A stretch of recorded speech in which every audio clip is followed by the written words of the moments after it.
Hey Daryl, so can you tell us what we're going to be doing here? This is behind the scenes, right? Yeah, so you're going to be taken behind the scenes by one of our rescue team, and they're going to show you their whole operation.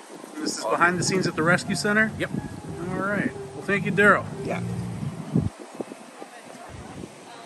How's everyone doing today? Pretty good. Good. How about you? Good. Alright, so we're going to stop over here. We have a boat like this. Alrighty, so I am so excited to be your guys' first stop on the inside look for the rescue team. I'm going to be talking a bit about some of our vehicles, some of our technology we use, and then what we do in rehab here at SeaWorld. So, you guys see behind me, this is our manatee boat. You guys notice anything different about the back of the boat? It doesn't have a tailgate. Yeah, exactly. So there's nothing on the back right now, there's also no engine in the back. So the engine's actually up in the front of the boat. This is helpful for several different reasons. First things first, we are throwing big nets out of here. We don't want it to get caught up in the propeller or anything like that. We also are going to be lifting manatees up from the water into the back of this boat. So having a big bulky engine there is not helpful.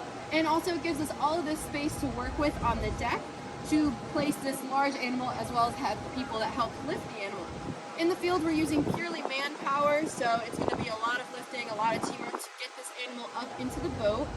You guys notice with the net, we have these white floaties at one end, so obviously that's going to keep it upright in the water. At the other end, it is filled with lead, which is going to make it sink. So that means we basically can form a wall in the water. So we will go ahead and start with a large circle and slowly make it smaller and smaller. We're able to get to the animal and lift it up into the boat, and then of course we're going to put the back on so it doesn't roll out into the water. So we get animals for all sorts of different reasons here, especially in the wintertime. We see cold stressing a lot. So these are warm water dwelling animals for manatees. Once it gets to about below 68, that's when they start to go into cold stress. Their body basically starts to shut down.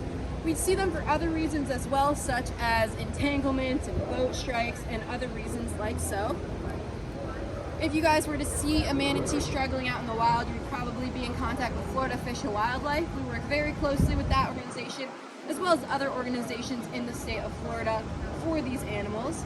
So sometimes they do also have a team, so sometimes they'll respond and bring us an animal for rehab, or sometimes we also will go out and help with getting these animals or releasing animals as well. So once we go ahead and get our animal up into the boat, we're then going to get to wherever we are parked, wherever we're stationed, and we are going to load them into our rescue van. So we're going to just take a step down. How many of the fabulous boats have y'all lost, do you think, over the years? I would say probably a good, I mean, they're pretty hardy, like they're pretty heavy. So I couldn't tell you. Okay. I'm pretty new, so I hope. I would drop one. I would hope not a lot, but yeah, I bet it. I'm guessing it floats. Does it float? It's very heavy. I was gonna say, it sounded so pretty. probably not. I'd have to ask them. So I'm gonna bring you guys right here. So this is Beachy, is what we call it, and this is our rescue van.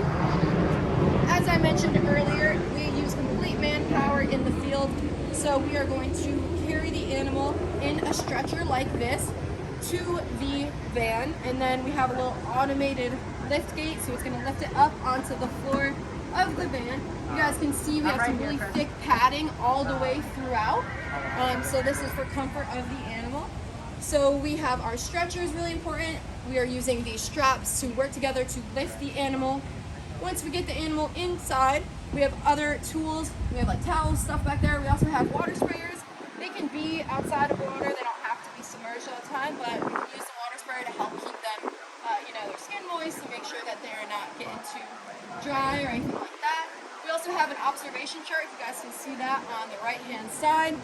Everything we're going to be doing, we want to make sure we are keeping an eye on the animal. As we transport, we will have people in the back with the animal. We're going to be writing down their respirations, their behavior.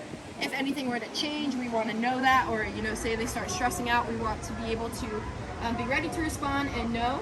We also have, we call these boat straps. These are very large animals. They can be up to 3,000 pounds, usually hundreds to at least 1,000 pounds. So they're very large animals. So when we have to move them, a lot of times we have to use these straps to kind of pull and roll them over so we can slide the stretcher underneath them and kind of be able to move them as we need to.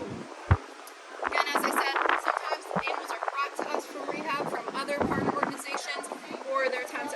out and get these animals and bring them back ourselves. So we will bring them back here for rehab. Once in the park, a lot of times we use cranes. Some of our pools in the back, which you guys can see in the park, we have some of our bigger pools. They're very high up, so we need to fly them with the crane in a stretcher to get them in. So that is something that we do once we're in the park. We have a couple different medical pools, we call them.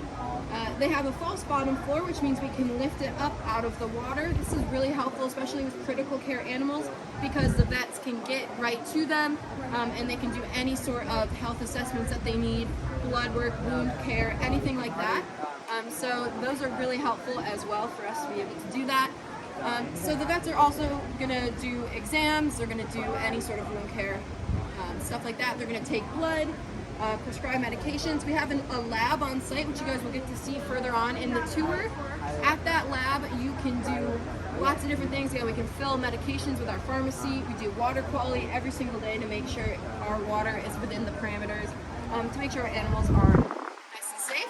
And then again, we have our vet offices there. We can run blood and stuff, which is really helpful that we're not waiting, sending it out, waiting for results, waiting for them to get sent back to us. So it's much more streamlined, it's quicker. So it's very helpful that we were able to do that. So we will do all of that. And then the rehab process, it varies. Each animal is going to be different in what they need, what they came in with. So it's all going to depend how long they're going to be here for and, what their rehab kind of looks like. But then we are going to work with these animals, and then our ultimate goal is always to return them back out to the wild. So that is always going to be our goal. So we also rehab other animals here as well, such as sea turtles. That's going to be the next stop in y'all's tour, is learning a bit more about sea turtle rehab.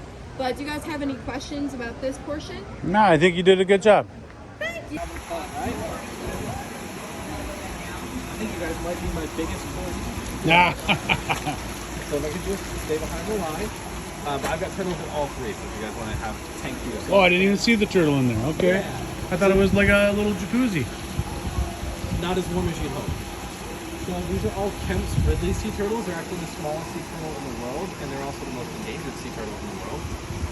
We got about 20 of these guys for Christmas from Cape Cod, and we're just kind of helping them get rehabilitated. They were cold struck, so we're going to help them get back onto a good diet, get them gaining some back and some weight, and then we'll actually be able to release them right off the coast of Florida here, where they'd naturally be migrating down to, probably end of spring, beginning of summer, and we'll be able to put them out there. They're the smallest of all the turtles. They're only going to about 2 foot by 2 foot, and they're only going to get about 90 pounds or so not that big at all. And when I say most endangered in the world, there used to be, in the 80s, there was only about 200 of them.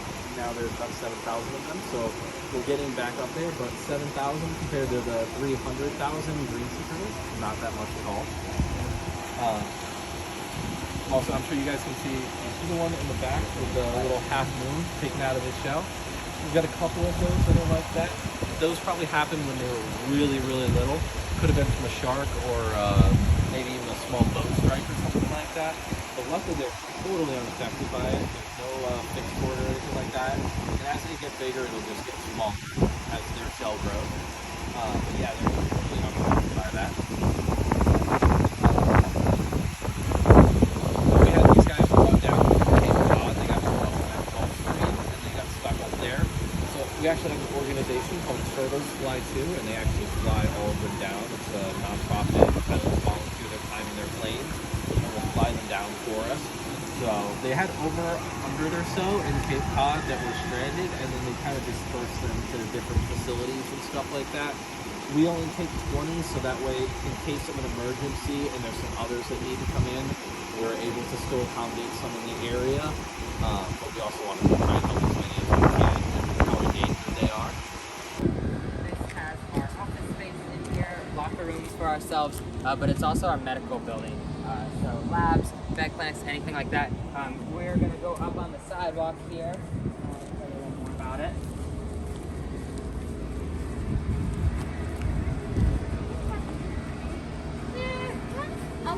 Yeah, it's 1 o'clock, so it doesn't feel like it. All right, feel free to step on up.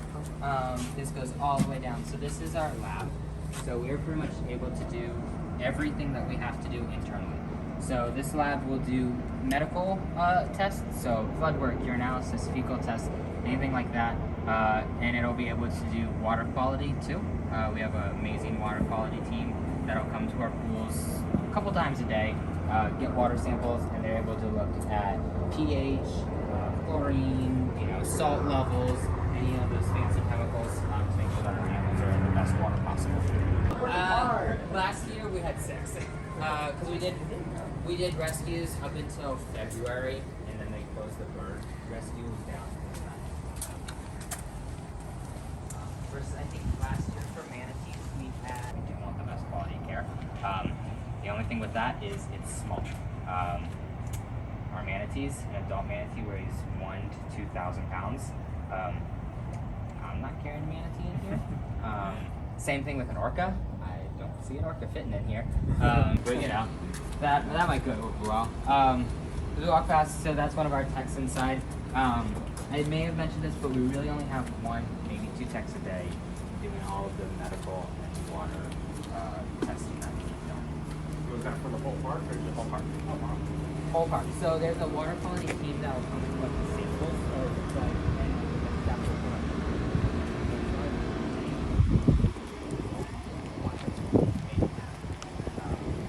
so they're just like the vets.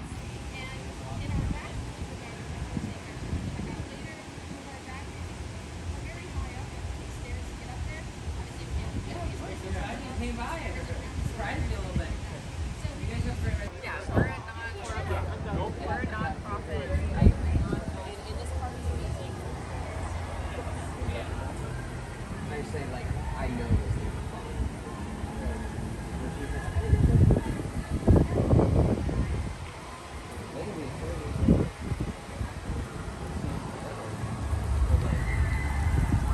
All right, guys, I'm glad I got to tour it with you.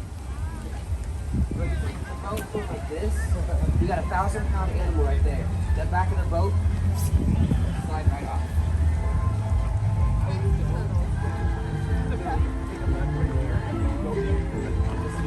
See you later, Daryl. Turn right and then keep going that way.